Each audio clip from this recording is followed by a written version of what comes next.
Pussycat, pussycat, you see that? I saw a rat running around the chair. ചെറിയ റൈമാണ്. എൻ്റെ അർത്ഥം ഇതാണ്, പൂച്ചക്കുട്ടി നീ എവിടെ പോയേക്കുമായിരുന്നു? പൂച്ചക്കുട്ടി മറിയോട് പറഞ്ഞു, ലണ്ടനിൽ പോയേക്കുമായിരുന്നു. പൂച്ചക്കുട്ടി നീ ഞാൻ ലണ്ടനിൽ പോയിരിക്കുകയായിരുന്നു മഹാറാണിയെ കാണാൻ.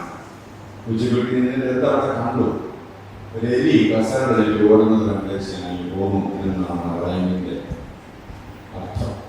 നമ്മൾ ഇവിടെ യോഗം ആരംഭിക്കുകയാണ്. എന്തിനാണ് വന്നിരിക്കുന്നത്?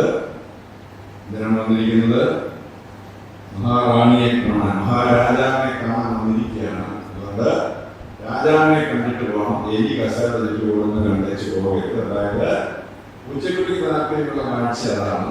നമുക്ക് താല്പര്യമുള്ള കാഴ്ച മാത്രം കണ്ടിട്ട് പോകുന്നതിനായത് കാണേണ്ടതിനെ കണ്ട് മാത്രമേ പോകാവൂ. ഇങ്ങനെ പ്രസംഗം കേൾക്കാനായിട്ട് മാതാപിതാക്കൾക്കും CSIക്കാർക്കും ഒത്തിരി അവസരങ്ങളുണ്ട്. അതൊരു പ്രയാസമാണ്. അതാണ് ഒരു പ്രോബ്ലം. നമ്മൾ പിന്നെ മാറ്റി വെക്കുക. നമുക്ക് നന്നായി കൊള്ളാമെന്ന് ആഗ്രഹമാണ്. ഇനി അടുത്ത പ്രാവശ്യമായിട്ട് നമ്മൾ മാറ്റി വെക്കുകയാണ്. അതുകൊണ്ട് എനിക്ക് നിങ്ങളെ ഓർപ്പിക്കാനായിട്ട് ഇന്നത്തെ പ്രസംഗ കേൾവി നമ്മുടെ അവസാനത്തെ പ്രസംഗ കേൾവിയാണെന്ന് ഓർക്കണം. ഇനി നമുക്ക് ഇങ്ങനെ അവസ്ഥ കിട്ടുമെന്ന് വിചാരിക്കരുത്. പ്രസംഗിക്കുന്ന ഞാനും ഓർക്കണം, കേൾക്കുന്ന നിങ്ങളും ഓർക്കണം. എന്നെ ഇത് പഠിപ്പിച്ചത് ഞാൻ വിദേശത്ത് പ്രസംഗിക്കാൻ പോയപ്പോഴാണ്. വിദേശത്തെ മാർത്താമ്മയുടെ ജൂലിയോടനുബന്ധിച്ച് എന്നെ കൺവെൻഷൻ വിളിച്ചു. ഞാൻ പ്രസംഗിക്കാൻ ചെന്നു. എന്നെ അടുത്ത് വികാരിയച്ഛൻ സ്വാഗതം ചെയ്ത് പുകഴ്ത്തി ഒത്തിരി. മാർത്താമ്മയുടെ അഭിമാനമാണ്, ആനയാണ്, പൂനെയാണ്. അച്ഛൻ പറഞ്ഞോളൂ, ഞാനൊന്നും പറയുന്നില്ല. ഞാൻ കുറച്ച് ഞാൻ പൊങ്ങി. ഇപ്പൊ പൊങ്ങിയാണ് എന്നെ പ്രസംഗപ്പെടുത്തി എന്നോട്ട് വന്ന് കണ്ണടച്ച് തുറന്നു നോക്കിയപ്പം ഈ പീഠത്തിൽ എഴുതി വെച്ചിരിക്കുന്നു, ഇതിൽ നിന്ന് അവസാനത്തെ പ്രസംഗമാണ്. This may be your last sermon. English എഴുതി വെച്ചിരിക്കുക. അതുപോലെ അറിയാനൊക്കെ അവസാനത്തെ. അതുകൊണ്ട് ഓരോ പ്രസംഗം കഴിയുന്ന ഓരോ പ്രാവശ്യം ദൈവസേനയിൽ വരുമ്പോഴും ഇത് നമ്മുടെ അവസാനത്തെ ചാൻസ് ആണ്. ഇനി നമുക്ക് ഇങ്ങനെ ചാൻസ് കിട്ടുമെന്ന് വിചാരിക്കരുത്. അത് ലഭിക്കുന്ന അവസരം ഇതാകുന്നു സുപ്രസാദകാലം. ഇപ്പോഴാകുന്നു രക്ഷാദിവസം. അത് ഒരു ദിവസം പോലും മാറ്റി വെക്കാതെ, നിമിഷങ്ങൾ മാറ്റി വെക്കാതെ നമ്മുടെ ജീവിതത്തെ ദൈവത്തിന് സമർപ്പിക്കുന്നതിനുള്ള അവസരങ്ങളായി ഈ ദിവസത്തെ വചന കേൾവി തീരട്ടെ എന്ന് ആശംസിക്കുന്നു. അങ്ങനെ പ്രാർത്ഥിക്കുകയും ചെയ്യുന്നു. നിങ്ങൾ വായിച്ച വേദഭാഗം പുറപ്പാട് പുസ്തകം 17-ാം അധ്യായത്തിൽ നിന്നാണ്. പുറപ്പാട് പുസ്തകം 17-ാം അധ്യായത്തിലെ നമ്മൾ വായിച്ച വേദഭാഗം ദൈവത്തിന്റെ സ്നേഹിതനായ മോശയുടെ ജീവിതത്തിൽ സംഭവിച്ചതായ സുപ്രധാന സംഭവമാണ്. എന്നാൽ അതിലേക്ക് പ്രവേശിക്കുന്നതിന് മുമ്പ് 2-3 കാര്യങ്ങൾ പറഞ്ഞിട്ട് ആ ഭാഗത്തേക്ക് പ്രവേശിക്കാനാണ് ഞാൻ ആഗ്രഹിക്കുന്നത്. എബ്രായരുടെ ലേഖനം 12-ാം അധ്യായം 1-2 വാക്യങ്ങൾ ആരംഭിക്കുന്നു. എബ്രായരുടെ ലേഖനം 12-ാം അധ്യായം 1-2 വാക്യങ്ങൾ.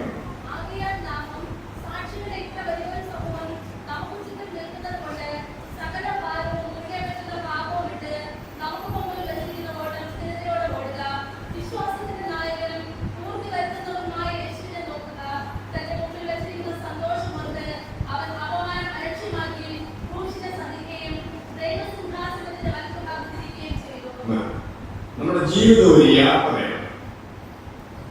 നമ്മളിപ്പോൾ 2025 കഴിഞ്ഞ് 26 കയറി 26 1.5 മാസവും കഴിഞ്ഞു. വളരെ വേഗം നമ്മുടെ ആയുസ് എടുക്കൊണ്ടിരിക്കുകയാണ്. നാം ഒരു യാത്രക്കാരാണ്. എന്ത് യാത്രക്കാരാണ്? ജീവിതം ഒരു വിനോദയാത്രയല്ല.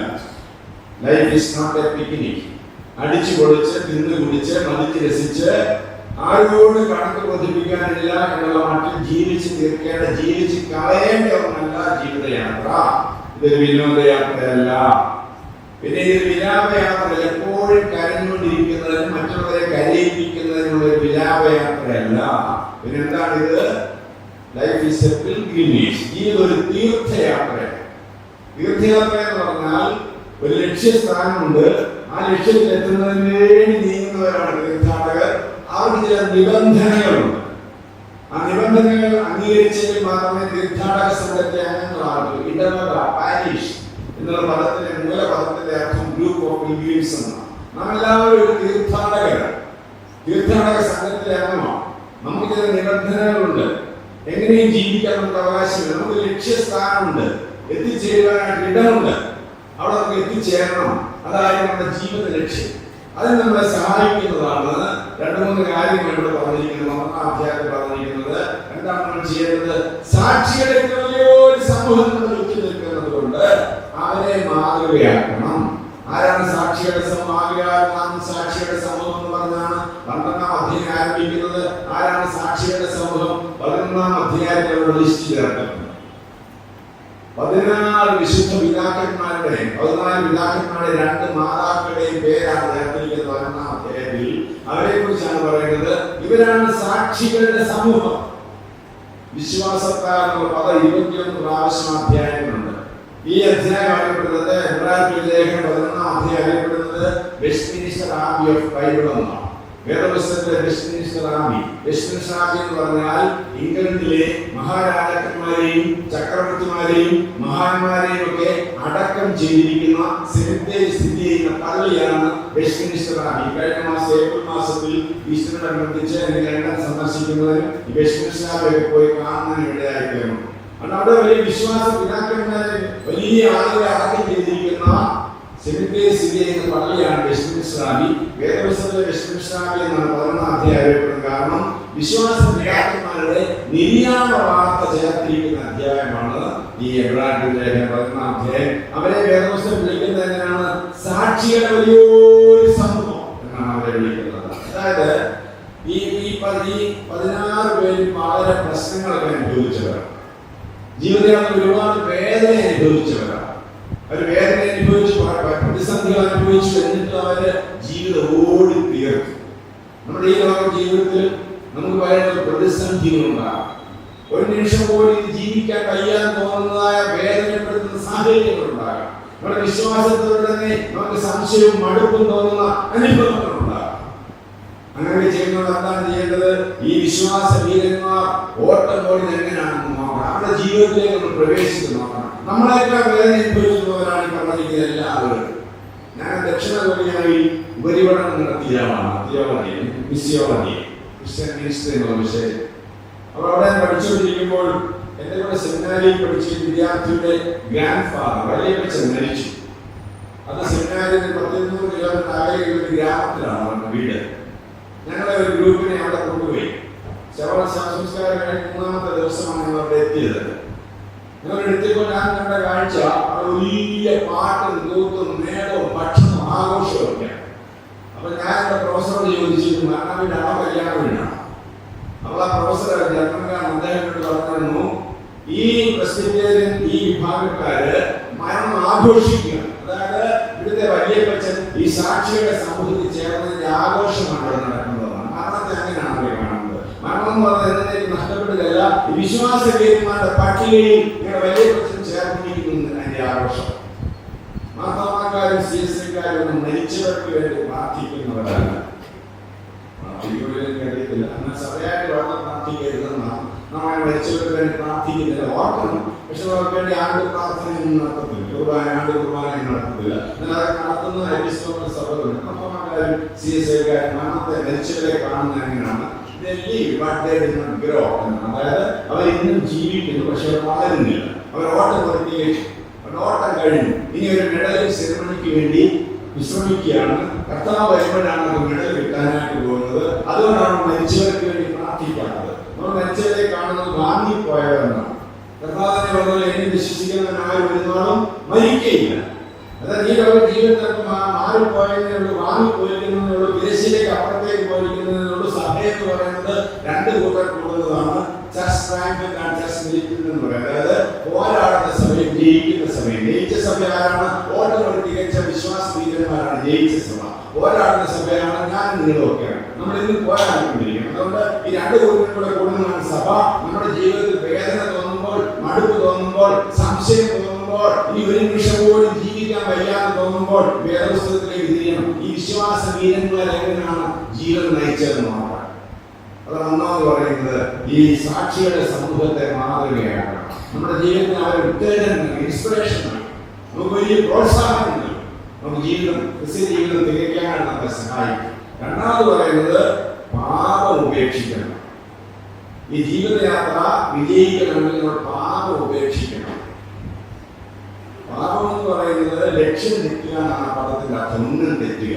അമാത്യ എന്ന ഗ്രീക്ക് പദമാണ് ഉപയോഗിക്കുന്നത്. അതായത് നാം എന്തായിത്തീരണോ അതായിത്തീർന്നില്ലെങ്കിൽ പാപമാണ്.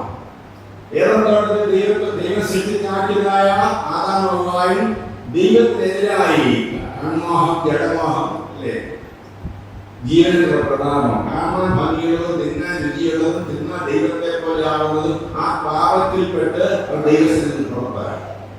പാപം ചെയ്താൽ പിന്നെ ദൈവത്തോടുള്ള യാത്ര സാധ്യമല്ല. ഒന്നുകിൽ ദൈവം പാപം തന്നെ ദൈവത്തിൽ നിന്നാകട്ടെ, അല്ലെങ്കിൽ ദൈവം തന്നെ പാപത്തിൽ നിന്നാകട്ടെ. ഈ വിശ്വാസ ജീവിതം വിജയിക്കണമെന്നുണ്ടെങ്കിൽ പാപത്തിൽ നിന്ന് വിജയിക്കണം, പാപം ഉപേക്ഷിക്കണം. പാപം വെച്ചുകൊണ്ട് വിശ്വാസ ജീവിതം നയിക്കാൻ സാധിക്കുന്നത് രഹസ്യ പാപം. നമ്മൾ പുറമെ നല്ലവരായിരിക്കാം, പള്ളി വരുന്നുണ്ട്, പള്ളി കഴിക്കാനാകുന്നതായിരിക്കും, ഒക്കെ ഉണ്ടാകാം. പക്ഷേ രഹസ്യ ജീവിതം എങ്ങനെ ഇരിക്കുന്നു? നമ്മുടെ മുറുകെ പറ്റുന്ന പാപങ്ങൾ, അതായത് പാലിച്ചെറിഞ്ഞാലും പോകാത്ത പാപങ്ങൾ ഉണ്ട്, അത് ഉപേക്ഷിക്കണം. അപ്പോൾ ഇനി ആദ്യത്തെ രാത്രി നിങ്ങൾ വന്നിരിക്കുന്നത് എന്തിനാണ്? ഒന്നും പ്രാപിച്ചുകൊണ്ട് പോകാനല്ല, ചിലർക്ക് ഉപേക്ഷിക്കാൻ. മാനസാന്തരത്തിന്റെ ആദ്യത്തെ പടി സ്വീകരണമല്ല, ഉപേക്ഷണം. അതുകൊണ്ട് പ്രിയപ്പെട്ടവരെ, വളരെ സ്നേഹത്തോടെ ചോദിക്കുകയാണ്, ദൈവത്തോടുള്ള യാത്ര ചെയ്യുന്ന തടസ്സമായ പാപ സ്വഭാവങ്ങൾ നമ്മളുണ്ടോ എന്ന് പരിശോധിക്കുക. അടുത്തിരിക്കുന്നവരുടെ പാപ സ്വഭാവം എന്താണെന്ന് നമുക്കറിയാം. അതൊക്കെ നമ്മുടെ അവരവരുടെ ജീവിതത്തെ കൊണ്ടിരിക്കുന്നു. അപ്പോൾ നമുക്ക് വേദന എടുക്കാതെ മാനസാന്തരം സാധ്യമല്ല. അത് ഈ രാത്രി ഒരു വേദനയുടെ രാത്രിയാക്കി തീർക്കണം. കാലപ്പഴക്കങ്ങളുടെ ജീവിതത്തിന്റെ സ്വഭാവത്തിന്റെ ഭാഗമായിരിക്കുന്ന പാപ സ്വഭാവങ്ങൾ കുറിച്ചറിയാം. മാനസാന്തരപ്പെടുമ്പോൾ ചോര ചവയ്ക്കണം. ചില ക്രമീകരണങ്ങൾ ചെയ്യുന്നത് മാനസാന്തരമാണ്. ജനുവരി 1 വരെ മാനസാന്തരപ്പെടുന്നത് എന്താണ്? ഇതുവരെ ബെവറേജസിന് മുമ്പ് ക്യൂ നിന്ന് വാങ്ങിക്കുക, അതിന്റെ ഓട്ടക്കാരനെ വിട്ട് വാങ്ങിച്ച് കിട്ടിയിട്ടുണ്ട്. അതൊരു മാനസാന്തരമല്ല. അല്ലെങ്കിൽ ഇതുവരെ ഒത്തിരി കുടിക്കുമായിരുന്നു, കോട്ടായ കുടിക്കുകയുള്ളൂ എന്ന് പറഞ്ഞൊരു മാനസാന്തരമല്ല. മാനസാന്തരം ഒരു സമൂല പരിവർത്തനം. ദൈവത്തിന്റെ ജീവിതത്തിൽ പ്രവേശിക്കുമ്പോൾ ഒരു സമൂല പരിവർത്തനം ഉണ്ടാകുമ്പോൾ വേദനയുണ്ട്. അച്ഛൻ പറഞ്ഞല്ലോ, എൻ്റെ ജീവിത അനുഭവങ്ങളൊക്കെ ഒരു വിഷയം ഞാൻ പറഞ്ഞേക്കാം എന്ന് പറഞ്ഞു. അച്ഛൻ പറഞ്ഞല്ലോ, ഞാൻ പറയാതെ പോകുന്നത് ശരിയല്ല. ഞാൻ ജന്മനാ ഒരു ക്രിസ്ത്യാനിയല്ല. എൻ്റെ മാതാപിതാക്കൾ നായന്മാരാണ്. എൻ്റെ പിതാവിൻ്റെ പേര് കൃഷ്ണപിള്ളയായിരുന്നു. എൻ്റെ അമ്മച്ചിയുടെ പേര് ദേവകിയമ്മയാണ്. പത്തനംതിട്ട കടാമനിട്ട വഴുത്താനത്തെ മേച്ചേരിപ്പറമ്പിൽ എന്ന് പറയുന്ന നല്ല ഉന്നത നായ തറവാട്ടിലേതാണ് എൻ്റെ പിതാവ്. എൻ്റെ അമ്മച്ചി റാണിക്കട്ട് കീക്കട്ടോ റാണിവേലി മുമ്പത്താക്കൽ ദേവകിയാണ്. രണ്ട് നല്ല ഓർത്തഡോക്സ് നായ ഫാമിലീസാണ്. സാമ്പത്തികമായ സാമൂഹികമായ നല്ല ചുറ്റുപാടുള്ള രണ്ട് നല്ല നായ ഫാമിലീസാണ്. പക്ഷേ എൻ്റെ അമ്മച്ചി എന്ന് സന്ധ്യാസമയത്ത് നാം ജീവിക്കുന്നത് എന്നെ കരകയറ്റി തിരുവയ്ക്കം ശിവശെന്നാണ് കേട്ടത്. അല്ലെങ്കിൽ ഹിന്ദുക്കൾക്കൊക്കെ സന്ധ്യാസമയത്ത് ദീപം കൊടുത്ത് നാമം ജപിക്കും. നമ്മുടെ വീടുകളൊക്കെ ഉണ്ടോ? നാമം ജപിക്കേണ്ട പ്രാർത്ഥനയുണ്ട്. നമ്മുടെ വീട്ടിൽ ആ സമയത്ത് അച്ഛനെ ചേച്ചി ഉണ്ണിക്കണ്ണ ഇതൊക്കെ നമ്മുടെ വീടുകൾ എന്തെങ്കിലും അങ്ങനെ ക്രമീകൃതമായി നാമം ജപിക്കും. അങ്ങനെ നാമം ജപിക്കുന്ന അമ്മച്ചി പാടുന്നത് ഈ നരകത്തിൽ നിന്നെ കരകയറ്റണം. അതെല്ലാവരും വിചാരിക്കും ഈ ദേവകേന്ദ്രത്തായിട്ടുള്ള നരകം, പണം കൊണ്ട് പ്രതാപം കൊണ്ട് ഭർത്താവ് പിള്ളേരുടെ എല്ലാത്തിനും നരകം. എൻ്റെ പിതാവ് ഒരു അമിത മദ്യപാനിയാണ്. മദ്യപാനി എന്ന് പറഞ്ഞാൽ അമിത എന്നൊന്നും പറഞ്ഞ അമിതമായ മദ്യപാനി ഉണ്ടല്ലോ. ഇത്ര കുടിക്കുക വെറുതെയാണ്. മദ്യപാനം തുടങ്ങിയാൽ പിന്നെ അമിതം തന്നെയാണ്. നിയന്ത്രിക്കാൻ നോക്കുന്നത്. ഇപ്പം നല്ല സൗകര്യം ചെയ്തിട്ട് രാവിലെ 10 മണിക്ക് തുടങ്ങും. കുറച്ച് 12 മണിക്ക് നേരത്തെ 10 മണിക്കാക്കുന്നു. രാത്രി 12 വരെ അത് മുഴുവൻ സമയമാക്കണമെന്നാണ്. 24 മണിക്കൂർ തുറന്നു. എൻ്റെ പിതാവിൻ്റെ അമിത മദ്യപാനിയാണ്. മദ്യപാനി എന്ന് പറയുന്നത് ഈ ലോകത്തിൽ നരകമുണ്ടെങ്കിൽ മദ്യപാനിയുടെ വീടാണ്. മദ്യപാനി എന്ന് പറഞ്ഞ ആരൊക്കെയായിട്ട് ഞാൻ പറഞ്ഞപ്പോൾ നിങ്ങളുടെയൊക്കെ മനസ്സിൽ ചിലരുടെയൊക്കെ ചിന്ത തോന്നില്ലേ? റോഡിൽ കിടക്കണം, കുടിച്ചത് തുണിയില്ലാതെ റോഡിൽ കിടക്കണം, ഗോപാലനും പാച്ചും പാക്കനും തോമായും ജോറൂട്ടിയും മാത്രമല്ല മദ്യപാനി. അങ്ങനെ നമ്മൾ ലിസ്റ്റിൽ കൊണ്ടിട്ടുണ്ട്. നല്ല ക്ലബിൽ പോയി കുടിക്കുന്നവനും ബാറിൽ പോയി കുടിക്കുന്നവനും ഒക്കെ മദ്യപാനിയാണ്. അനേകം വളരെ കഴിക്കാനും മാത്രം കൗൺസിൽ അംഗവും മാത്രം സെക്രട്ടറി മാത്രം പ്രസിഡന്റ് ആക്കുന്നുണ്ട്. ഏത് പ്രസിഡന്റ് ആണെങ്കിലും ശരി, ഏത് സെക്രട്ടറി ആണെങ്കിലും കുടിയനാണ്. നമ്മുടെ വീട് നരകമാണ്. ആ നരകം അനുഭവിച്ച് അമ്മച്ചാണ് എൻ്റെ അമ്മച്ചി.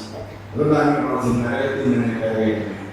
എൻ്റെ പിതാവ് ആഗ്രഹിച്ചൊരു മോചനം ആഗ്രഹിക്കാതെ കുടിയന്മാരില്ലല്ലോ. എല്ലാവരും ഡിസംബർ 31 മാനസാന്തരപ്പെടുവാണല്ലോ കുടിയന്മാരെല്ലാം. അല്ലേ? ഇന്നത്തെ ഒരു മാസം എൻ്റെ കളി കഴിച്ച് ഭാര്യയുടെ തലയിൽ ദൈവത്തിന് പിള്ളേരുടെ തലയിൽ ഒരു മാനസാന്തരം എന്റെ പിതാവ് ആഗ്രഹിച്ചു പോകാൻ അദ്ദേഹം പോകാത്ത തീർത്ഥാടന കേന്ദ്രങ്ങളില്ല. 14 വർഷം ശബരിമലയിൽ പോയി. പാപഹരേ പാപഹര എന്ന് പറഞ്ഞാൽ ചെരിപ്പെടാതെ അയ്യപ്പനെ പോയി തൊഴുതാൽ പാപം ഹരിക്കപ്പെട്ടവനായി മടങ്ങുക. കഠിനമായ നയങ്ങൾ 14 വർഷം 12 വർഷം കഴിഞ്ഞാൽ പെരിയസ്വാമി, അതായത് ആളുകളെ ഉന്നയിക്കാം. ആ പദവി കിട്ടിയാൽ പക്ഷെ അവിടെ ജനങ്ങൾ കേൾക്കുന്നത് പരിത്രമായ സാധുവിനും വിനാശാദുഷ്ടനും ധർമ്മ സംസ്ഥാപനാർത്ഥായ സംഭവം യുഗേ യുഗേ. ദുഷ്ടന്മാരെ നിഗ്രഹിച്ച് നീതിമാന്മാരെ രക്ഷിക്കാൻ യുഗങ്ങൾ തോന്നുന്ന അവതരിക്കുവാൻ ദൈവങ്ങളുടെ മുമ്പാകെ എപ്പോഴും മദ്യത്തിൽ ഒഴുകിയിരിക്കുന്ന കൃഷ്ണപിള്ളയ്ക്ക് എന്താണ് രക്ഷ? എന്റെ അപ്പൂപ്പന്റെ പേര് കൃഷ്ണപിള്ള എന്നാണെങ്കിലും നാട്ടുകാരുടെ പേര് വിളിച്ചത് കേടി കൃഷ്ണപിള്ളയാണ്. കേടി എന്നുള്ളത് ഈശ്വരല്ല, സ്വഭാവം കൊണ്ട് വിളിക്കുക. അങ്ങനെ ജീവിക്കുന്ന നീതിമാന്മാരെ തേടി ദൈവങ്ങളുടെ രക്ഷ. അദ്ദേഹം തിരിച്ചു വന്ന് നോമ്പ് മാറ്റാൻ കേട് തീർത്തു പിടിക്കാൻ നാശത്തിലോട്ട് പോയിക്കൊണ്ടിരുന്നു. ഏറ്റവും സങ്കടം അദ്ദേഹത്തിന്റെ ഇടത്തും ഭാരത്തും നടന്ന് മദ്യപിച്ചത് 2 ക്രിസ്ത്യാനികളാണ്. അങ്ങനെ ഗുണമാണ് നിങ്ങളുടെ വേണ്ടാന്ന് പറഞ്ഞത് വീട്ടുസഹായ ഒന്നര മൊത്തമാക്കാരൻ മറ്റേ ആരാമണി പള്ളിയിലൊന്നും ഞാൻ പറയുന്നില്ല. ഒരു ദിവസം കുടി കഴിഞ്ഞപ്പം ഭയം പറഞ്ഞത് മൊത്തമാകാൻ അച്ഛനെ പറഞ്ഞു, ഇല്ലാച്ച നമുക്കൊരു കൺവെൻഷൻ പോകാം, കാലത്തെ നമുക്ക് കൺവെൻഷൻ പോകാം, ഇല്ല പെരുന്നാളിന് പോകാം. അങ്ങനെ വെച്ചാൽ ഇരിക്കാനല്ലോ അങ്ങനെ പോയത്. അങ്ങനെ വിളിച്ചുകൊണ്ട് പോയതാണ് ഒലിമല കൺവെൻഷൻ. കിഴക്കിന്റെ മഹാനാമെന്ന് അറിയപ്പെടുന്ന വലിയ കൺവെൻഷനാണ്.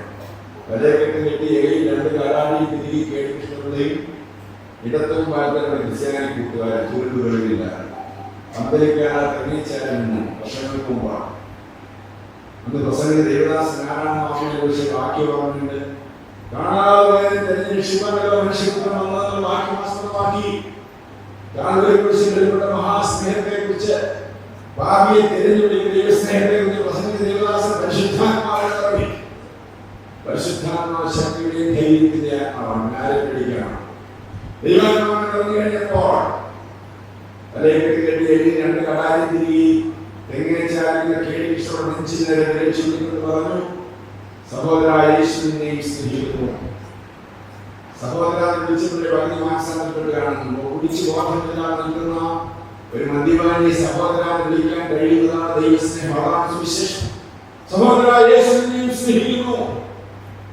നിന്റെ തകർന്ന ജീവിതത്തിലേക്ക് യേശു പ്രവേശിച്ചാൽ നിന്റെ കുടുംബ ജീവിതം അനുഗ്രഹിക്കപ്പെടും. യേശുവിനെ സ്നേഹിക്കും 3 പ്രാവശ്യമാണ്. സന്ധിമഴകളെ തുളച്ചു കയറുന്ന ദൈവത്തിന്റെ വചനം നിറച്ചു മദ്യപിച്ചിരിക്കാനുള്ള പിതാവിന്റെ ഹൃദയത്തെ കീഴ്പ്പെടുത്തും. എന്നെ സ്നേഹിക്കുന്ന ദൈവമുണ്ടെങ്കിൽ ഒരു ശിഷ്ടായ ദൈവത്തിന് വേണ്ടി എന്ന് പറഞ്ഞ് കടാരങ്ങൾ അന്ധകാരത്തിലേക്ക് മരിച്ചതിന് ദൈവങ്ങളെ എടുത്തിയാട്ടം വെച്ചു കൊടുത്തു. പിതാവാണ് എന്റെ പിതാവ്. അന്ന് എല്ലാവരും പറഞ്ഞു കേടി കൃഷ്ണയുടെ മാനസാന്തരം 103 മാസം. അന്ന് കോഴഞ്ചേരി കടന്നിട്ടൊക്കെ ഒരു ഭാഗത്ത് കയറി പഴഞ്ചലായ മറിയാണ്. നടക്കാൻ പോകുന്ന കാര്യമില്ല. ദേശത്തെ കിഴികൾ ഉറപ്പിച്ചുകൊണ്ട് നടന്ന ഭീകരനായ കേടി കൃഷ്ണയുടെ മാനസാന്തരപ്പെടുക എന്ന് പറഞ്ഞാൽ നടക്കുന്ന കാര്യമാണെന്ന് ഞാൻ വിചാരിച്ചു. പക്ഷെ 68 വർഷമായി എന്ന് പറഞ്ഞാൽ എന്റെ പ്രായമാണ് പിതാവിന്റെ മാനസാന്തരത്തിന്. ഞാനൊരു വിചിത്ര ജീവിയാണ്. എന്താണെന്ന് എന്റെ പ്രത്യേകത, ഞാൻ 4 ഗുരുവാകുകയും ക്രിസ്ത്യാനിയായി ജനിക്കുകയും ചെയ്ത ലോകത്തിലെ ഏക അച്ഛനാണ്. ഞാൻ ഗുരുവാകും പറഞ്ഞ മാതാപിതാക്കൾ നായന്മാരായിരുന്നു.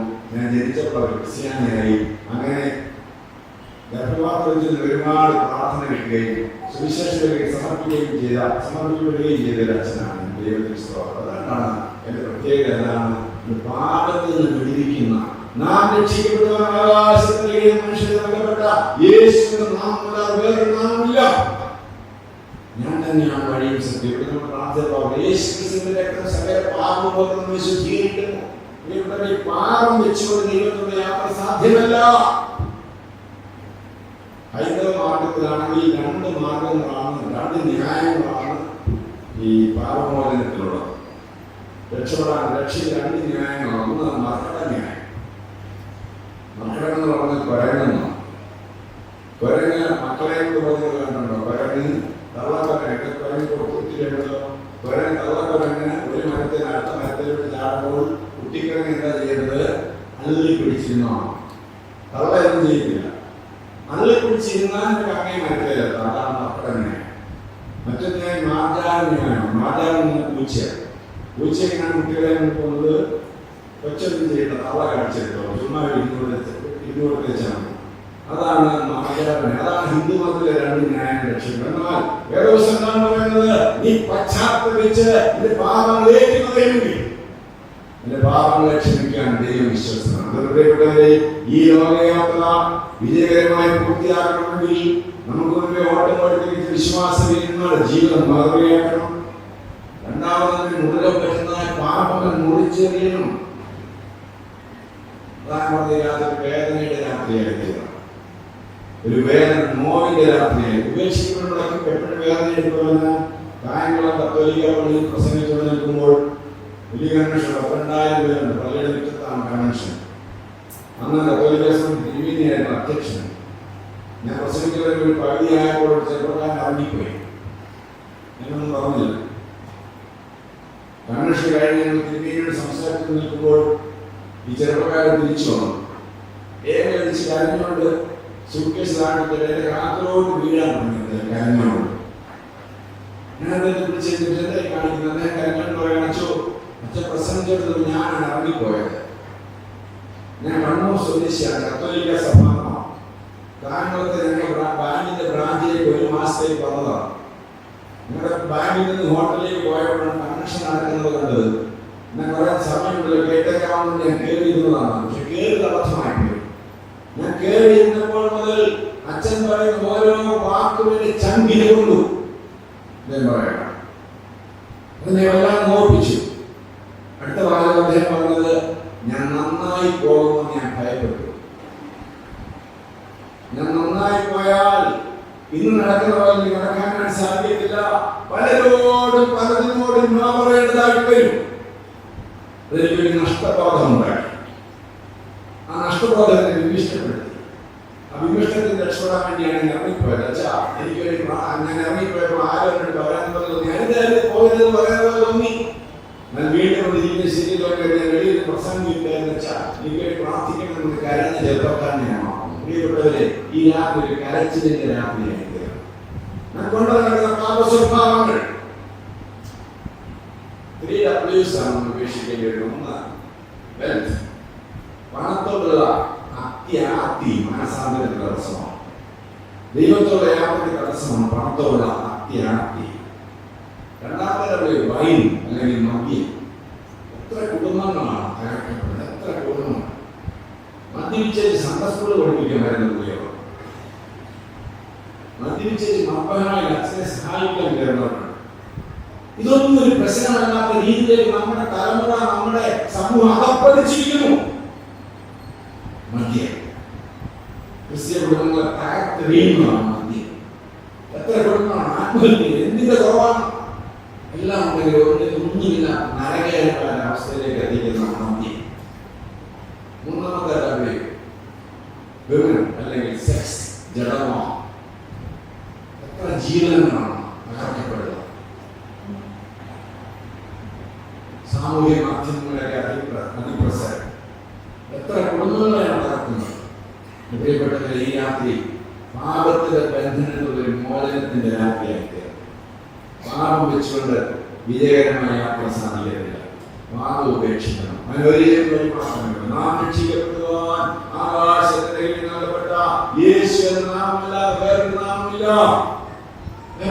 മറ്റൊരുത്തനും രക്ഷയില്ല. അസന്നിഗ്ധമായി പ്രഖ്യാപിക്കുകയും വിശ്വസിക്കുകയും ചെയ്യണം. പാപത്തിൽ മോചനം. രണ്ടാമത് ഉപേക്ഷിക്കുന്നത് ഭാരമാണ്. ഭാരം എന്ന് പറഞ്ഞാൽ ആൻസൈറ്റിയെ കുറിച്ചൊന്നും അല്ലാതെ പറഞ്ഞിരിക്കുന്നത്. അവിടെ ഉപയോഗിച്ചിരുന്ന ഗ്രീക്ക് പദം ഓംഗോൺ എന്നുള്ള പദം. ഓംഗോൺ എന്ന് പറഞ്ഞാൽ ഓങ്കോളജി. ഓങ്കോളജി ക്യാൻസറിനെ കുറിച്ചുള്ളതാണ്. ഓംഗോൺ എന്ന് പറഞ്ഞാൽ ട്യൂമറാണ്. നമ്മളെ ബാധിച്ചിരുന്ന ട്യൂമറുകളെ മുറിച്ച് കളയാൻ ഭാരം. ആ ഭാരം വെച്ചുകൊണ്ട് നമുക്ക് വിജയകരമായ ജീവിതത്തിൽ യാത്ര സാധ്യമല്ല. അന്യനുള്ള ബന്ധങ്ങൾ ഇരിക്കുന്നു. അന്യനുള്ള ബന്ധങ്ങൾ തകർച്ച പറ്റിയിട്ടുണ്ടെങ്കിൽ ഈ രാത്രി അത് ഏറ്റുപറയാം. മാർത്തമാസഭയിലെ പള്ളിയിൽ ഒരിക്കൽ ഇടവക യോഗത്തോടനുബന്ധിച്ച് വികാരിയച്ചനും ഇടവകക്കാരൻ ചില ആളുകൾ വാദപ്രതിവാദമുണ്ടായി. ലിമിറ്റിന് അപ്പുറത്തേക്ക് പോയി. അങ്ങോട്ട് പത്രങ്ങളൊക്കെ പറഞ്ഞു. ഏതായാലും ഇടവയോ കഴിഞ്ഞു. പക്ഷെ അച്ഛന് വലിയ പ്രയാസമായി പോയി. പിറ്റേ ഞായറാഴ്ച ആരാധനിക്കുന്നപ്പോൾ അച്ഛൻ മക്കളുടെ ഈ അന്ന് വഴക്കുണ്ടാക്കിയൊക്കെ ഒരുമിച്ച് നിൽപ്പുണ്ട്. പ്രായമുള്ള അച്ഛനെ വിശദമായി എടുക്കാൻ വയ്യ. എൻ്റെ ഫസ്റ്റ് പാർട്ട് അച്ഛൻ നടത്തി. ഉപസാര പ്രാർത്ഥനയ്ക്ക് മുമ്പായിട്ട് അച്ഛനെ ഉയർത്തുമുതലുണ്ടായി. അച്ഛൻ ഇറങ്ങി ചെന്ന സഹോദരന്മാർ നിൽക്കുന്ന അച്ഛന് പറഞ്ഞ സഹോദരങ്ങളെ, എനിക്ക് വിശുദ്ധമായി എടുക്കാൻ വയ്യ, എന്നോട് ക്ഷമിക്കണം. ഞാൻ കഴിഞ്ഞ ആഴ്ച നിങ്ങളോട് അങ്ങ് ദേഷ്യപ്പെട്ട് സംസാരിച്ചത് ക്ഷമിക്കണം എന്ന് അച്ഛൻ പറഞ്ഞപ്പോൾ എന്നെ അടിച്ചുകൊണ്ട് ആ 5 സഹോദരന്മാരെ വെളിയിലേക്ക് ഇറങ്ങുന്ന അങ്ങോട്ട് ഞാൻ ക്ഷമ പറഞ്ഞു. രണ്ടുപേരും എല്ലാവരും അങ്ങോട്ട് ഞാൻ കെട്ടിപ്പിടിച്ച് കാരണം ക്ഷമ. നിങ്ങൾക്കറിയാമോ, ആ 5 പേരും ഒറീസയിലെ കടിയാറോടെന്നുള്ള മിഷൻ ഫീൽഡിൽ മിഷണറിമാരാണ് പോയി പിറ്റേ മാസം. ഇതാണ് ഭാരം ഉപേക്ഷിക്കുക. നമ്മൾ ഉറക്കിക്കെടുക്കുന്നതായ ഭാരങ്ങൾ, ആഗ്രഹങ്ങൾ, അത് മാത്രമല്ല അന്യമുള്ള ബന്ധങ്ങളിൽ തകരാറുകൾ ഉപേക്ഷിക്കുക. മൂന്നാമത് പറഞ്ഞിരിക്കുന്നത് യേശുവിനെ മാത്രം നോക്കണം. എൻ്റെ മാതാപിതാക്കളെ, 3 സഹോദരങ്ങളെ മാമോദിസ കഴിഞ്ഞ് യുഹാൻ മത്തമത്തിനെയാണ് മാമോദിസ മുഖ്യതിന് ശേഷം നടന്ന യോഗത്തിൽ തിരുമേനിയുടെ പിതാവിനോട് പറഞ്ഞ ഉപദേശം കാണാൻ കൃഷ്ണനുള്ള ഒരു കാര്യം ചെയ്യണം.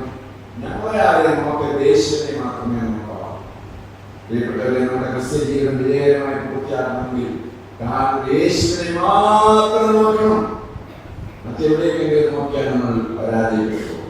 ഈ പറഞ്ഞിരിക്കുന്ന കൂട്ടത്തിലെ ഒരു പ്രധാനപ്പെട്ട എബ്രായരുടെ ലേഖനം 11-ാം അധ്യായം പറഞ്ഞിരിക്കുന്ന ഒരു പ്രധാന പിതാവാണ് മോശെ.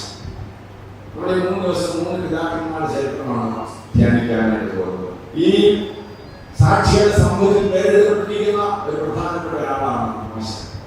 മോശയുടെ ജീവിതത്തിൽ സംഭവിച്ച പ്രധാന കാര്യമാണ് നമ്മൾ ഒരു വാക്യമായി വായിച്ചത് 17-ാം അധ്യായം.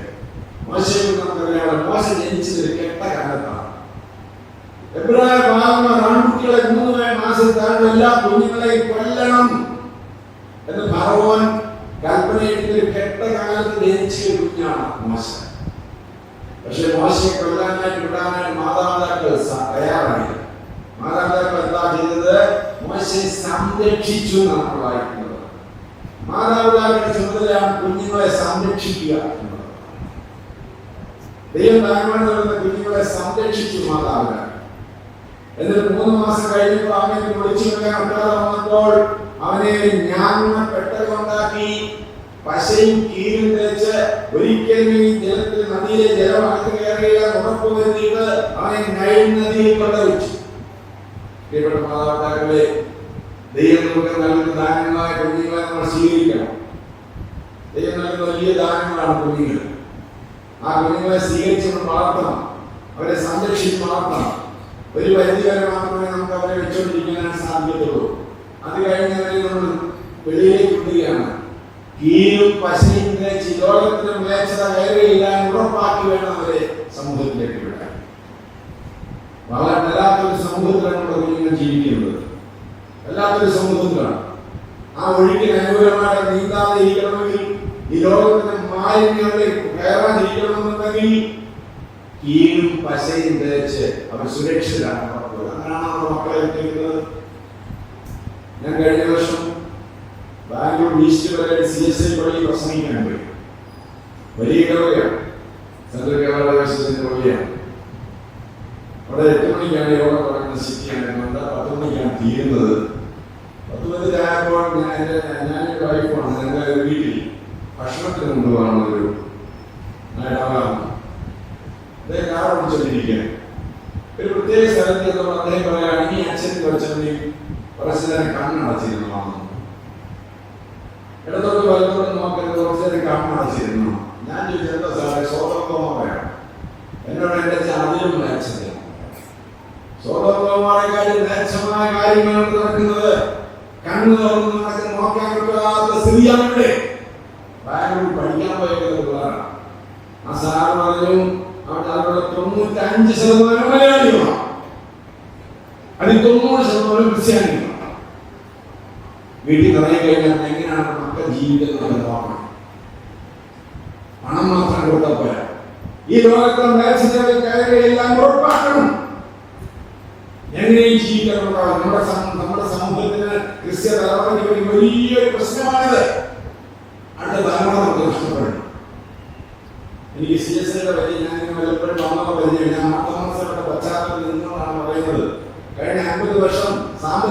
മാസം വളർന്നു, പക്ഷേ അടുത്ത തലമുറ നഷ്ടപ്പെട്ട സ്ഥിതിയിലാണ് ഇരിക്കുന്നത്. നഷ്ടപ്പെട്ട സ്ഥിതിയാണ്.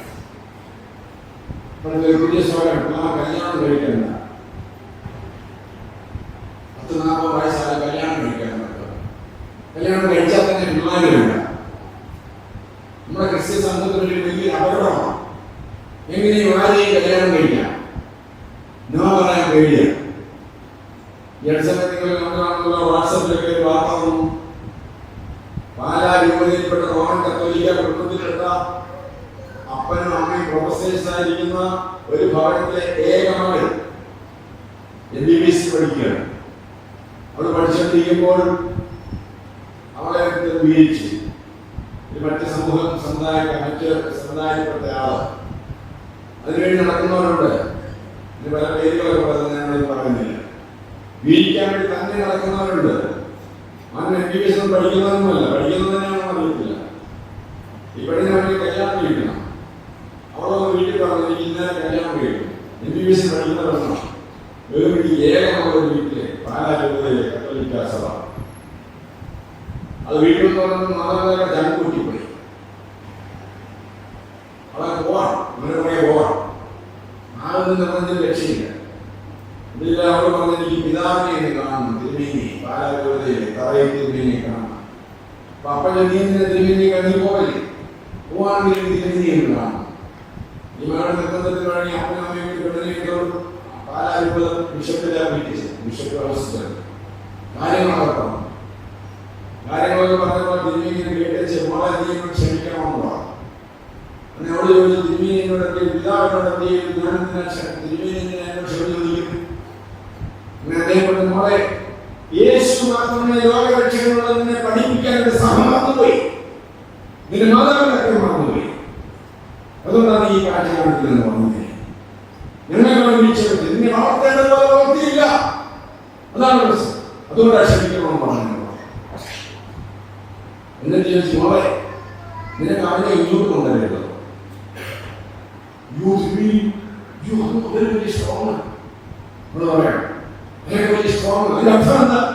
നമ്മളൊക്കെ വീക്കാണ്. എന്തിനാണ് വീക്കായിട്ട് നടക്കുന്നത്? എന്തിനാണ് മക്കളെ വളർത്തുന്നത്? മക്കളെ വളർത്തുന്നത് ചിട്ടയോടെ വളർത്തണം. കീഴും പശയും ധരിച്ച് ലോകത്തിന് മ്ലേച്ഛത കയറിയില്ല ഉറപ്പാക്കണം. അങ്ങനെയാണ് അനാഗം പെട്ടി മേൽനദിയിലേക്ക് കൊണ്ടിട്ടത്. എന്നിട്ട് അവന്റെ പെങ്ങളെ അവിടെ കാവലിരിച്ചു. ഭഗവാന്റെ കുത്തി വന്നു. കുളിക്കാൻ വന്നപ്പോൾ കുഞ്ഞിനെ കരച്ചിൽ കേട്ടു. എബ്രാഹിമാണെന്ന് മനസ്സിലാക്കി. സുന്ദരനായ കുഞ്ഞ് വെളിവ് ഓടിച്ചെന്ന് പറഞ്ഞ് കുഞ്ഞിനെ വില കൊടുത്ത് വളർത്തുന്ന ഞാൻ ആളെ കൊണ്ടുവരട്ടെ. അങ്ങനെ കുഞ്ഞിന്റെ അമ്മയെ തന്നെ കൊണ്ടുവന്ന് പൈസ വഹിച്ച് വില കൊടുത്ത് തന്നെ വളർത്തി. കൊട്ടാരത്തിൽ 40 വർഷം കൊട്ടാരത്തിൽ വളർന്നു. 40 വർഷം കഴിഞ്ഞപ്പോൾ അവൾ ജീവിക്കാൻ പറ്റാത്ത സ്ഥിതിയായി ഇസ്രായേലിനെ അടിച്ചു. നിങ്ങൾക്കറിയാലോ, അവിടെ ഒളിച്ചോടി പോകേണ്ടതായിട്ട് വന്നു. മിദ്യാനിലെ പുരോഹിതനായ യിത്രോവിന്റെ വീട്ടിൽ ചെന്നു. ആടുമാടുകളെ പരിപാലിച്ചു. 40 വർഷം അവിടെയും ജീവിച്ചു. കല്യാണം കഴിച്ചു. 40 വർഷം അവിടെയും ജീവിച്ചു. 40 വർഷം കഴിഞ്ഞ് 80 വയസ്സായപ്പോൾ ഒരേ പർവ്വതത്തിൽ വെച്ച് ദൈവം അവനെ കണ്ടു. മോശെ ദൈവം പറഞ്ഞു, മോശെ നിന്നെ എനിക്ക് വേണം, നീ ഭഗവാന്റെ അടുത്തേക്ക് പോകണം. എന്റെ ജനത്തിന്റെ കഷ്ടത ഞാൻ കണ്ടു. അവരുടെ കരച്ചിലിന്റെ ശബ്ദം ഞാൻ കേട്ടു. മോശ പറഞ്ഞു, ദൈവം മോശെ വിളിച്ചു. മോശ പറഞ്ഞു, ദൈവമേ നീ ആരാണ്? നീ ആരാണ്? എന്താണ് നിന്റെ പേര്? ദൈവം ഞാനാകുന്നു. നീ അവിടെ പോകണമെന്ന് മോശ പറഞ്ഞ തടിച്ച നാവുള്ളവനാണ്, എനിക്ക് ഇരിക്കുള്ളവനാണ്, നീ യാതൊരു കഴിവില്ലാത്തവനാണ്. എന്റെ സഹോദരനെ എന്നെ ഇവിടെ അയച്ചിട്ട് യാതൊരു പ്രയോജനമില്ലാന്ന് ഒഴിഞ്ഞു മാറി. ദൈവം വിളിക്കുമ്പോൾ പലപ്പോഴും നമ്മൾ ഒഴിഞ്ഞു മാറുന്നവരാണ്. ഒഴിഞ്ഞു മാറാൻ ശ്രമിക്കും. മോശം ദൈവം നിന്നെ എനിക്ക് വേണം. മോശം ഞാൻ യാതൊരു കഴിവില്ലാത്തവനാണ്. ദൈവം നിന്റെ കയ്യിൽ എന്തുണ്ട്? മോശം എന്റെ കയ്യിൽ എന്തോ ഒരു വടിയുണ്ട്. എന്റെ കയ്യിൽ ഒരു വടിയുണ്ട്. ദൈവം പറഞ്ഞു, നീ ആ വടിയെ താഴെ ഇടാമോ? നീ കൊണ്ടു നടക്കുന്ന വടിയെ താഴെ 80 വർഷമായി അവന്റെ കയ്യിൽ വടി, അവന്റെ സ്വത്തായ വടി നീ എനിക്ക് താഴെയിടാണ്. താഴെയിട്ടപ്പോൾ എന്താ സംഭവിച്ചത്? അതൊരു സർപ്പമായി മാറി. പ്രിയപ്പെട്ടവരെ, ദൈവം നിന്നെ വിളിക്കുന്നു. ദൈവത്തിന്റെ ശുശ്രൂഷക്കാരെ ദൈവം നിന്നെ വിളിക്കുന്നു. നീ കൊണ്ട് നടക്കുന്ന ആ വടി എനിക്ക് താഴെയിടാം. പലപ്പോഴും ഈ വടി കൈവച്ചു സർപ്പമായിരുന്നത്, നമ്മളെ ചുറ്റിയിരിക്കുന്ന സർപ്പമാണത്. നമ്മൾ തന്നെ ഓർത്തിട്ടില്ല, എന്താണ് പിള്ളേർ രക്ഷപ്പെടാത്തത്, എന്താണ് എന്റെ ഭർത്താവ് കുടിയിലെത്താത്തത്, എന്താണ് എന്റെ പിള്ളേർക്ക് ജോലി കിട്ടാത്തത്, എന്താണ് എന്റെ രോഗം മാറാത്തത്, ശാപം മാറാത്തത്? ഈ വടി കാരണമാണ്. നിന്നെ ചുറ്റിയിരിക്കുന്ന സർപ്പവിഷം ഈ രാത്രി വടി താഴെയാണ്. നീ പോട്ടെ. ഇസ്രായേലിനെ തന്ന വടിയാണ്. ഇത്രോന്റെ ആടിനെ മേയിച്ച വടിയാണ്. ഫറവോന്റെ കൊട്ടാരത്തിൽ വെച്ച് യാതൊരു അവകാശവും പാലിക്കാത്ത വടിയാണ്. ഒന്നിനും കൊള്ളാത്ത വടിയാണ്. ആ വടിയെല്ലാം താഴെയിടുക. കൊണ്ട് നടക്കുന്ന രഹസ്യ വടികൾ അത് താഴെ പാമ്പാണത്. നമ്മുടെ ചുറ്റിയിരിക്കുന്ന പാമ്പാണ്. അതെല്ലാം ഇഴഞ്ഞു പോകട്ടെ. ഈ രാത്രി ഇഴഞ്ഞു പോകട്ടെ. നിന്റെ ശാപമെല്ലാം മാറട്ടെ. നിന്നെ ചുറ്റിയിരിക്കുന്ന പാമ്പുകൾ, സർപ്പങ്ങൾ മാറട്ടെ. ഇഴഞ്ഞു പോയി മോശയോട് നീങ്ങിയാണ് എടുക്കാൻ. മോശയുടെ രക്തം വീണ്ടും അത് വടിയായി. അതാണ് പുതിയ വഴി. മിസ്രൈമിനെ കൊന്ന വഴിയല്ല, അതൊരു പുതിയ വഴിയാണ്. ആ വഴി എന്തായി? ആ വഴി ഫറവോന്റെ സർപ്പത്തെ വിഴുങ്ങിക്കളഞ്ഞു. ആ വഴി പാറയെ പിളർന്ന് നല്ല ജലം നൽകി. ആ വഴി ചെങ്കടലിനെ രണ്ടായി വിഭാഗിച്ചു. ആ വടി നൈൽ നദിയുടെ വെള്ളത്തിന് നിറമാക്കി. അത്ഭുതത്തിന്റെ വടിയാണത്. ആ വടിയാണ് ഈ രാത്രി എടുക്കേണ്ടത്. ദൈവത്തോടെ യാത്ര ചെയ്യാൻ ഞാൻ ആഗ്രഹിക്കുന്നുണ്ട്. നിന്റെ പാപങ്ങളെല്ലാം ഉപേക്ഷിക്കുക, ഭാര്യ ഉപേക്ഷിക്കുക, ദൈവം നൽകുന്ന പുതിയ വടി സ്വീകരിക്കുക. ആ വടി സ്വീകരിച്ചുകൊണ്ട് നീ യാത്ര തുടരുക. അങ്ങനെയാണ് ഭഗവാൻ പുതിയ വടി കിട്ടി. ആ വടിയുമായി യാത്ര മോശയ്ക്ക് പുതിയ വടി കിട്ടി. ആ വടിയുമായി യാത്ര പോകുമ്പോഴാണ്, ഇസ്രായേൽ മക്കളെ നയിച്ചുകൊണ്ട് പോകുമ്പോഴാണ് രഫീദീമിൽ അവരെത്തുന്നത്. രഫീദീമിൽ അവരെത്തിയപ്പോൾ അമാലേക്യരുടെ യുദ്ധം, ആദ്യത്തെ യുദ്ധമാണ്. ഇസ്രായേൽ മക്കളുടെ കനാൻ യാത്രയിലെ ആദ്യത്തെ യുദ്ധമാണ് രഫീദീം. മോശ ഒരു മലകളുടെ മനുഷ്യനാണ്. മോശ ജീവിതത്തിലെ സുപ്രധാന സംഭവങ്ങളെല്ലാം മലമുകളിൽ വെച്ചാണ്. ദൈവം മോശയെ കണ്ട ഹോരേ പർവ്വതം, മോശ ദൈവത്തെ കണ്ടതായ സീനായ് പർവ്വതം, പിന്നെ ഇവിടെ നമ്മൾ കാണുന്ന രഫീദീം പർവ്വതം, മോശ മരിച്ച പർവ്വതം, പിന്നീട് മോശ മറുമല, എല്ലാം ദേശങ്ങളുടെ മറുമല, എല്ലാം മലയുമായി ബന്ധപ്പെട്ടതാണ്. മോശയുടെ യാത്രയിൽ വന്നതായ രഫീദീം മല. മോശയ്ക്ക് മനസ്സിലായി ഈ അമാലേക്യരോട് യുദ്ധം ചെയ്താൽ പരാജയപ്പെട്ടു പോകും. മോശ വൃദ്ധനായി. മോശ മലയുടെ മുകളിലേക്ക് കയറി. യോശുവയോട് പറഞ്ഞു, നീ താഴെ യുദ്ധം ചെയ്യണം. നീ താഴെ യുദ്ധം ചെയ്യുമ്പോൾ ഞാൻ മലയുടെ മുകളിൽ കൈ ഉയർത്തി പ്രാർത്ഥിക്കും. മോശയുടെ കൈ ഉയർന്നു നിൽക്കുമ്പോൾ താഴെ യോശുവ യുദ്ധം ചെയ്യാൻ വിജയിക്കും. മോശയുടെ കൈ താഴെ പരാജയപ്പെടും. വയോധികനായ വൃദ്ധനായ മോശയുടെ കൈ 2 ദിവസം താങ്ങി കൊടുക്കുന്നതിന് വേണ്ടി അഹരോൻ ഹൂരിൽ മലയുടെ മുകളിലേക്ക് കയറി. അവർ രണ്ടുപേരും ഇങ്ങനെ മോശയുടെ കൈ നേരങ്ങളോളം താങ്ങിക്കൊണ്ടിരുന്നു. മോശയുടെ കൈ നിന്നു. അത്ഭുതകരമായിട്ട് വിജയിച്ചപ്പോൾ അവർ വിജയിച്ചൊരു യാഗപീഠം ഒരുക്കി. മോശയുടെ യാഗത്തിന്റെ പേരാണ് യഹോവ നിസ്സി, യഹോവ എന്റെ കൊടി എന്ന്. കൊടി എന്ന് പറയുന്നത് വിജയത്തിന്റെ പ്രതീകമാണ്. യഹോവ എന്റെ കൊടി എന്ന് പറയുന്നത് സിറ്റുവേഷൻ ടീച്ചേഴ്സും ഒക്കെ പോലെയാണ്. കേരളത്തിൽ നിന്നും പോയിട്ടുണ്ട്. ഒരു പ്രത്യേക ഇവന്റ് നടക്കാണ്. 8 കുട്ടികളാണ് പങ്കെടുക്കുന്നത്. 100 മീറ്റർ ഓട്ടം, 12 വയസ്സുകാരുടെ 100 മീറ്റർ ഓട്ടം. 8 കുട്ടികൾ വിവിധ സംസ്ഥാനങ്ങളിൽ 1ാം സമ്മാനം നേടി വന്നിരിക്കുന്ന ഫൈനലിലായിരുന്ന 8 കുട്ടികൾ. ആദ്യം എത്തുന്ന ആൾക്ക് സ്വർണ്ണ മെഡൽ കിട്ടും, രണ്ടാമത് എത്തുന്ന ആൾക്ക് വെള്ളി മെഡൽ കിട്ടും, മൂന്നാമത് എത്തുന്ന ആൾക്ക് ബ്രോൺസ് മെഡൽ കിട്ടും. 8 കുഞ്ഞുങ്ങൾ ബുദ്ധിമാനുണ്ട് നമ്മൾ പറയുന്ന കുഞ്ഞുങ്ങൾ 12 വയസ്സുകാർ കയറി നിൽക്കുക. സെമി ഫൈനലിൽ ഫൈനലിൽ നിൽക്കുകയാണ്. ഓട്ടമടങ്ങാൻ അവരെ പ്രോത്സാഹിപ്പിക്കാനായിട്ട് ടീച്ചേഴ്സ് സിസ്റ്റേഴ്സും ട്രാക്കിന്റെ 2 സൈഡിൽ നിൽക്കണം പ്രോത്സാഹിപ്പിക്കാനായിട്ട്. വെടിമുഴങ്ങി പിന്നെ ഓട്ടം ആരംഭിച്ചു. ഓട്ടം വഴി അല്പം കഴിയുന്നതിന് മുമ്പ് ഒരു കുഞ്ഞ്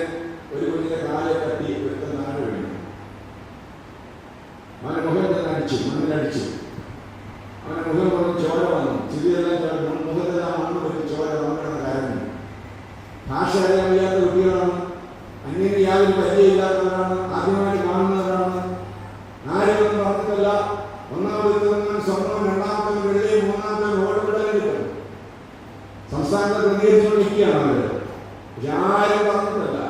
ബുദ്ധിമാനിയുണ്ട് നമ്മൾ പറയുന്ന ആ കുഞ്ഞാണ്. മറ്റേ 7 പേര് ഓട്ടം നിർത്തി അവരെല്ലാവരും തിരിച്ചു വന്നു. എന്നിട്ട് വീടുകളിൽ സഹോദരനെ പിടിച്ചേൽപ്പിച്ചു. ഭാഷ പോലും അറിയത്തില്ല. എന്നിട്ട് അവരവരുടെ കൈ നടത്തി ഞാൻ മുഖമെല്ലാം തുടച്ചു. എന്നിട്ട് ആ വാർത്തവാചകൻ കരഞ്ഞുപോയി. അവർ 8 പേരും കൂടെ തോളെ കൈയിട്ട് നടന്നൊരുമിച്ച് ഫിനിഷ് ചെയ്തു. ഫിനിഷിംഗ് കാര്യം ചെന്നപ്പോൾ അവർ പറഞ്ഞു, ഞങ്ങളെല്ലാവരും ജയിച്ചു എന്ന് പറഞ്ഞു. പ്രിയപ്പെട്ടവരെ, ഈ ലോകത്ത് തളരുമ്പോൾ, വീഴ്ച സംഭവിക്കുമ്പോൾ അന്യോന്യം കൈകൊടുക്കുന്ന കൂട്ടായ്മ സംഘങ്ങളുണ്ടാകും.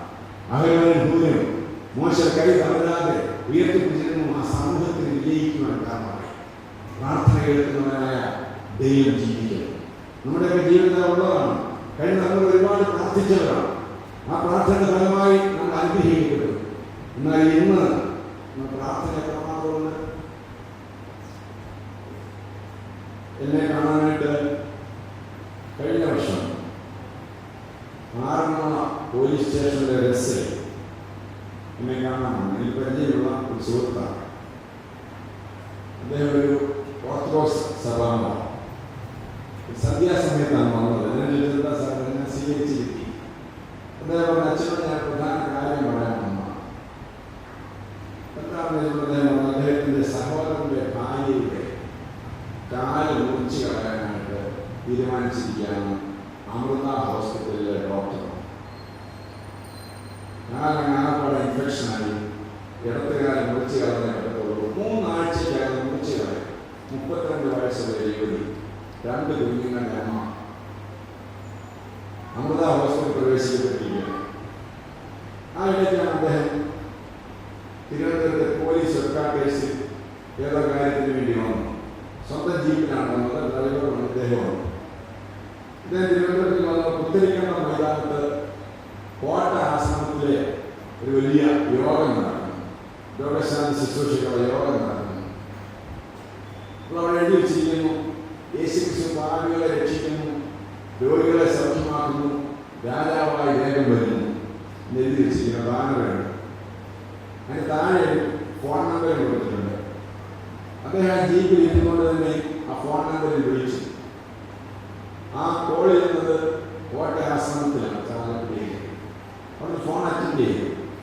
അദ്ദേഹം പറഞ്ഞ ആറന്മുള SI ആണ്. അവർ പറഞ്ഞു, പ്രൈസ് ദി ലോർഡ് എന്ന് പറഞ്ഞത് കാര്യം പറയാനോ. അദ്ദേഹം പറഞ്ഞു, എൻ്റെ സഹോദരന്റെ കാല് മുറിച്ച് കളയാനായിട്ട് തീരുമാനിച്ചിരിക്കുകയാണ് എറണാകുളം അമൃത ഹോസ്പിറ്റലിൽ. 32 വയസ്സുള്ള ഒരു യുവതിയാണ്. ദയവായി നിങ്ങൾ ആശുപത്രിയിൽ വന്ന് എൻ്റെ സഹോദരിക്ക് ഞാൻ പ്രാർത്ഥിക്കുമോ എന്ന് അദ്ദേഹം ചോദിച്ചു. അപ്പോൾ അങ്ങേയറ്റത്തെന്ന് പറഞ്ഞു, സഹോദര, അതിന് ഞങ്ങൾ വരേണ്ട കാര്യമില്ലല്ലോ, താങ്കൾ തന്നെ പോയി പ്രാർത്ഥിക്കാൻ മതി, വിശ്വാസത്തോടെ പ്രാർത്ഥിക്കണം. അദ്ദേഹം അടച്ച എനിക്ക് പ്രാർത്ഥിക്കാൻ അറിയത്തില്ല, ഓർത്തഡോക്സ്. എനിക്ക് സ്വർഗസ്ഥ പ്രാർത്ഥനയും കന്യാമണിയാനുള്ള അപേക്ഷകളും മറ്റ് രാജാ പ്രാർത്ഥന അറിയത്തില്ല. അദ്ദേഹം എനിക്ക് പ്രാർത്ഥിക്കാൻ അറിയത്തില്ല എന്ന് പറയുമ്പോൾ അവർ പറഞ്ഞു, ഇങ്ങനെ പ്രാർത്ഥിക്കാൻ പറയാം. കാൽവരി ക്രൂശിക്കുന്ന പുണ്യാഹ രക്തമേ എൻ്റെ സഹോദരനെ പ്രവഹിക്കണമെന്ന് പ്രാർത്ഥിക്കാൻ. കാൽവരി ക്രൂശിക്കുന്ന പുണ്യാഹ രക്തമേ എൻ്റെ സഹോദരനെ പ്രവഹിക്കണം. അദ്ദേഹം കൈവെള്ളം എഴുതി വെച്ചു. എന്നിട്ട് ആ രാത്രി തന്നെ അദ്ദേഹം വീട്ടിൽ കയറാതെ അമൃത ഹോസ്പിറ്റലിൽ രാത്രി 2 മണിയായി അവിടെ ചെന്നപ്പോൾ നമ്മൾ ഈ സഹോദരന്റെ ചേച്ചിയാണ് കൂട്ടുന്നത്. ഒന്നും പറയാൻ അദ്ദേഹം പോലീസ് സ്റ്റേഷനിൽ തന്നെ മുട്ടിന്മേൽ നിന്ന് ഈ സഹോദരന്റെ ഇടത്തേക്കായി കീഴുണ്ടെങ്കിൽ ഇടത്തേക്കായി തലോടിക്കൊണ്ട് കാൽവരി ക്രൂശിച്ചതിന്റെ പുണ്യാഹ രക്തമേ എൻ്റെ സഹോദരനെ പ്രവഹിക്കുന്ന പൊട്ടിക്കൽ നേരെ എടുക്കുന്നവരെ മുട്ടിന്മേൽ നിന്ന് പ്രാർത്ഥിച്ചു. അദ്ദേഹം പോകുന്നു. 3 ആഴ്ചയ്ക്ക് കാലം മുറിച്ച് കളണമെന്നാണ് പറഞ്ഞത്. അദ്ദേഹത്തോട് പറയാൻ, അച്ഛൻ വന്ന് നോക്കച്ച, എൻ്റെ അനിയത്തി നല്ല കുതിര ചാടുന്നു, എപ്പോഴും ചാടിക്കണം, കാലം മുറിക്കേണ്ടി വന്നു, ദൈവം അത്ഭുതകരമായ സൗഖ്യം നൽകി. ഞാൻ ചോദിച്ചു, സാറ് എന്നോട് തന്നെ പറയാൻ വേണ്ടി എന്നോട് അച്ഛൻ ഞങ്ങളുടെ സൗകര്യം പറയാനായിട്ട് അവസരമില്ല, അച്ഛൻ ലോകമെല്ലാം പോകുന്ന ആളാണല്ലോ, അവസരം കിട്ടുന്നതൊക്കെ സാക്ഷി പറയണം, യേശു സൗഖ്യമാക്കുന്നവരാണ്, സാക്ഷി പറയണം. അതിനുവേണ്ടി പറഞ്ഞ പ്രാർത്ഥന കേൾക്കുന്നവനായ ദൈവം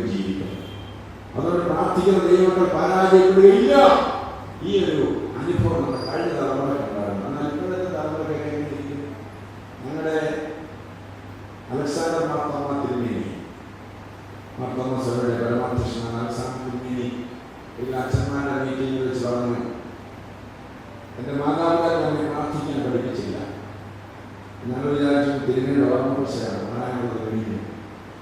തിരുമേനിയുടെ അപ്പച്ചൻ്റെ അച്ഛനുമാണ്. മാതാപിതാക്കളെ പ്രാർത്ഥിക്കാൻ പഠിപ്പിച്ചില്ല. രണ്ടാമത് അദ്ദേഹം എന്നിട്ട് പറഞ്ഞു, എൻ്റെ മാതാപിതാക്കൾ എന്നെ പ്രാർത്ഥിച്ച് കാണിച്ചു. പണ്ടത്തെ കാലമാണ്. ഒന്നോ രണ്ടോ മുറിയൊക്കെ വീട്ടിലുള്ളൂ.